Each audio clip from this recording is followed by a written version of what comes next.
So it's been a little while since any updates on what I'm doing. Lots of updates on sports and TV and news. Hope you've been checking out the podcasts and the YouTube. So what's happening? Well, there's lots of racing this weekend. As you can see, we are not partaking.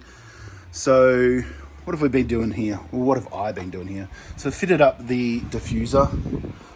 Still got a little bit more work to do, but it's all here. Got some nice mounts in here. Just got to do a little bit more mounts at the front, a bit of strengthening, and we're all good. Excuse me. Still waiting on the motor. Well, I shouldn't say still waiting on the motor. That's the wrong way to put it. The motor is at Gaz's at the moment. He is waiting for parts. Barnsy's been trying to find parts. Been having a little bit of dramas with getting springs and bits and pieces. So, but that'll all come back, and the motor will go together. And I've been chatting to Gaz and my dad, and I don't know, I was up all last night after speaking to Barnsey yesterday and debating even moving on the Dodge motor and going down the LS route. Why would you do that, Ran? Why? Well, cost. I think the Dodge makes way more power, but it's just, for me, on my budget, a challenge. It's going to be a challenge to maintain it. So we may put it in, run it for a couple of years like that.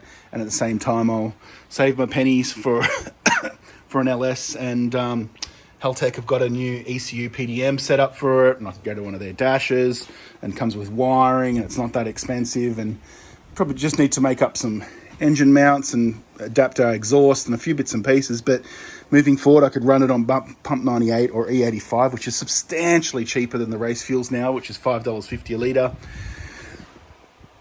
And it means potentially won't have to do the fuel tank upgrade or the seat upgrade, because we'll run to 2-to-1. So that's another reason. With the Dodge, I think it should be in a car that someone's pushing 750, 800 horsepower.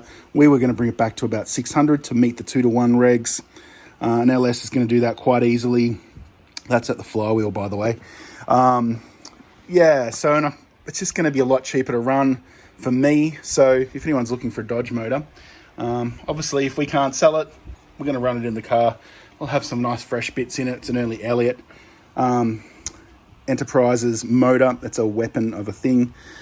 So that's happening. Hopefully have the motor maybe in a month or so. That'd be cool, but we'll see. We're waiting on parts.